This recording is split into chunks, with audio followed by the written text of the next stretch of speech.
Мен бірінші рет екі әріпті пергенімді айтайын. Мектепті бітіріп қалаға оқуға келдім. Филология факультеті болған соң ба, группада 12 қыз, жалғыз ұл болдым. Қыздардың бәрі шетінен сұлу. Ішінде қоңыр шашты, Алина атты сүйкімді қыз бар еді. Өзге топтың жігіттер оның кеудесіне қызығып танысқысы келетін. Алина да өзінің дене бітімін көрсетуді жақсы көретіні, ол кеудесімен ішін көрсететін положиде, қысқа қара шорты немесе тар қара шалбар, кроссовка киетін. Мен үшін Алина мінсіз қыз еді, мен де бірден оған жақындауға тырыстым, үнемі сабаққа көмектесуге тырыстым. Мен сабақта оның қасында отырып, мүмкіндігінше көп сөйлестім.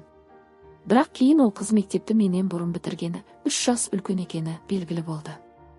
Өзі мектеп бітірген жылы оқуға түсе алмай, 2-3 жылы жұмыс жасап, ақша жинап, осы жылы оқуға түсіпті.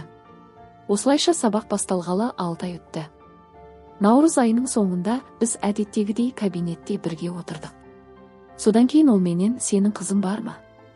Группаның қыздары ұнамайды ма? Бұрын жүріп көрдің бе, не істедіңдер, сүйістің бе?» деп сұрады. Бұл сұрақ мені таң қалдырды. Мен оған таң қалған көздеріммен қарадым, ал ол жай ғана тәтті күлімсіреді. Жоқ деп жауап бердім. Сен ше деп менде сұрап, осылайша әңгімеміз жаймен андай арыңға бұрылды. Алина еш қысылған жоқ, сүйісіп көргенін, қазір жігіті жоқ екенін, бұл қалада таныстары жоқ екенін айтты. Осылайша көп сырласа бастады.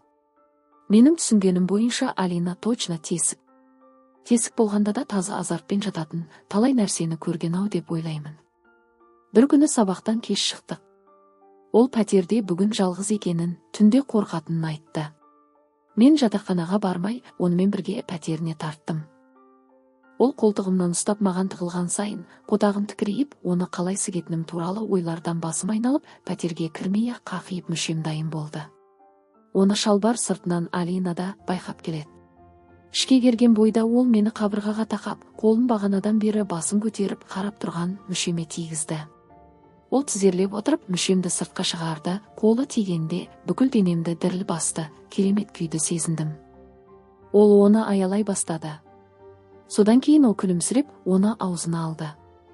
Алдымен ол тартыншақтап басына тіл айналдырды, содан кейін құмарлана емді, оған қатты ұнайтын сияқты. Содан кейін ол тұрып, поло көйлегін, содан кейін шортасын шештім. Бөлмеге алып кіріп жатқыздым. Біз анадан туғандай жалаңаш болдық, ол аяқ арасын ашты. Мен мүшесіне кіргізе бастадым. Ол itергенімді жайлы сезініп, жылдамдықты арттыра бастадым. Көп өтпей аусайық шалқалап жат деп айтты. Мен оның өтінішін орындадым, ол мініп секіре бастап, емшектері көтеріліп түсе берді. Мен тез аяқтадым. 6 айға жуық уақыт бойы батылым жетпей жүрген қыздың қылықтарына әлі таң қалып жаттым. Екеуміз ұзақ сырластық, 2 жыл бұрын өзге қалаға жұмысқа барып, өзінің алданып қалғанын. Нұрлан деген жігітімен күн сайын жыныстық қатынастың түр-түрін жасағанын, басынан өткен оқиғаларын айтып, жүрегімді елжіретті. Сосын мені қалай ұнаттың, мен бұлай күтпедім, қалай тез болды деп сұрадым. Сен менің денеме, аяқтарыма қалай қарағанымды көрдім, мен сен мені қалап жүрсің деп ойладым. Сосын бұл қалада танысым жоқ, уже мен көптен бері трибует етіп жүрдім.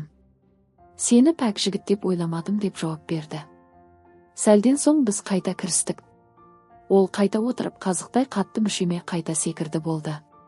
Оның емшектері қоса секіріп мені одан сайын қызықтырды. Шамасы сүйікті позициясы үстіне шығу сияқты. Содан ол қатты тыныс алып, су болып үстімнен түсті. Алғаш рет өзімді бақытты еркек санап, сұлудың қасында тәтті ұйқыға баттым. Осыдан кейін біз тағы бірнеше рет кездесік. Кейін ол өзінен үлкен өзге жігіт тауып алып, менен алыстады. 2-ші курста тұрмысқа шығып, балалы болып, академиялық демалыс алып кетті.